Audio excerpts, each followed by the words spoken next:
But woe, this is Jesus talking, to you scribes and you Pharisees, you hypocrites, for you shut up the kingdom of heaven against men, for you neither go in yourselves, nor do you allow those who are entering to go in. Woe to you scribes and you Pharisees, you hypocrites, for you devour widows' houses for a pretense. You make long prayers, therefore you will receive your greater condemnation. Woe to you scribes and you Pharisees, you hypocrites, for you travel land and sea to win one proselyte, and then he is one, but you make him twice as much as a son of hell as you are. What is he saying? He's saying you bring somebody to church, but you make them worse than you. He said, woe to you, verse 16 say, woe to you blind guys who say, whoever swears by the temple is nothing, but whoever swears by the gold of the temple is obligated to perform it. He said, you fools and blind. He said, for which is greater, the gold or the temple that sanctifies the gold? And whoever swears by the altar is nothing, but whoever swears by the gift that is on it. But he is obligated to perform it. You fool. So in other words, you got people, I honor the gift, but you'll be at the altar and won't feel nothing about it. How you going to honor the gift, but you come to the altar and you ain't got no conviction? There's no way you cannot honor. How you going to look above the altar and look at the gift? Because that's not what we want. We don't want God. We want attention. We want somebody to stroke our egos. And see, and when people don't stroke our egos, we get mad. And we get mad and we get revenge. We want people to suffer. And that's what he's saying. The spirit of the witch and Jezebel got to get up out the church. Because we want people to fear. So when somebody deal with our issues, if I can tell you how many people have left this church because I dealt with their demon, they left. Because they said they wanted Jesus, but when they got Jesus, they left. When they got corrected, they left. It ain't because I did something wrong. Because where you was when I was at your house at 3 o'clock in the morning. Where you was when I was laying on my knees praying for you and praying for your children and praying for your husband. Come on here. But the moment I tell you you wrong, you operating in witchcraft, I gotta go. Devil, you a liar. It's a spirit in you that need to be dealt with. But because we've been telling ourselves I'm good, will somebody have enough strength to face you and tell you about the real you, you get mad. Why do you think we can't take constructive criticism? On the job, when they tell you something about you that you don't like, why do we get mad? You got to know that you ain't doing your best. I know when I ain't doing my best.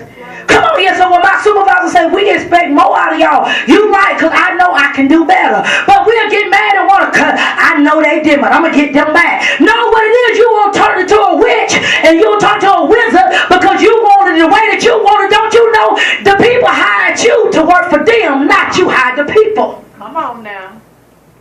We'll get to the place where the pastor ain't doing what I think they need to do. Well, you got to understand, if God wanted you to be the person in charge, he would have told you to open up your church. If he ain't told you to open up your church, why you open up your mouth?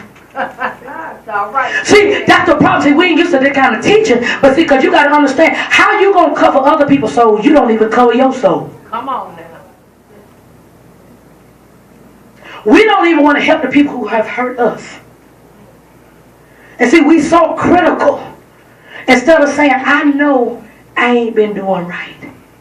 I know I hurt it. I had enough common sense to say, you know what? It was some things I was doing by my husband that I know wasn't right. Come on here. I don't need the Holy Ghost ain't got to tell me that. Heck, I know that better than anybody. But I can sit up there and fake it till I make, oh, I'm good. I don't know what's wrong with him. And see, that's what God said, that's what's wrong with those women. We so want to operate as a Jezebel and operate as a witch, and we want to tear down the man and what he can't be up, get up and be a man. How you going to be a man when you don't just killed him? It's going to be my way or no way. And see, our word, even I listen to some pastors, they don't perverted it.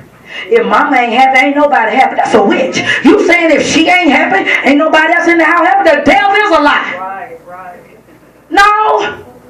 Because me and Pastor was talking, and I was telling them earlier, and there was some stuff, we were listening to the man of God talking, and he was talking about emotional witchcraft. And he was saying how some wives want what they want, and so even though it's wrong, but they want what they want. And he said, he all over you. And I said, you right, that was me.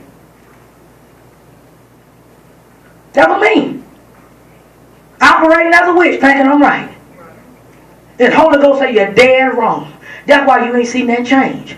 That's why your life still, you're dealing with what you're dealing with. And then we wonder why we can't, we wonder why the men can't be the men, because we women have took on the persona of a man. There's something wrong when we so strong we act like a man. Come on. Just say ouch. Ouch. Come on, don't get mad at me because I'm trying to help you get free. Because God had to show me I ain't called you to be a man. I called you to be a woman. Come on here. A man, you want a husband. He don't want to be in there with another joker. All right, say it, Pastor. Look like a woman, but you acting like a man. Come on here. Husband tell you something, you brother, who you talking to, nigga? Something wrong with you. Something wrong. Lord help. We ain't feeling it at all. Instead of saying what you want, God had to jack me up with that. Get yourself together. I ain't told you to be no man. You got to let go that mess. Right. Well, I don't want him to see I'm no punk. Well, if he your husband, he understand who you are, and he gonna know you ain't no punk. Amen. See, we either gonna work the word or we not gonna work the word. Cause see, we've been trying to do the word and bring it in the church, and we wonder why there's so many divorces in the church, because we're not letting the word of God hit us. Come on here. We sit up here, want to sit up here in church, and people fake it till they make it like they good. No, it ain't always good. Sometimes I got an attitude. Sometimes I got to get on the altar and say I'm messed up. Yes, Lord. I want to kill him. I know it ain't right. Forgive me, Jesus. Help me, God. Take these murdering thoughts out of my mind. See, I told. Because you can murder with your words. Come on, they say a wise woman builds up her house. You may not have no husband, but you negative. You negative. Then you wonder why a man don't want you, because he see another man. I don't want nobody. He ain't no joke. I can do it by myself. And that's a man-hating demon right there.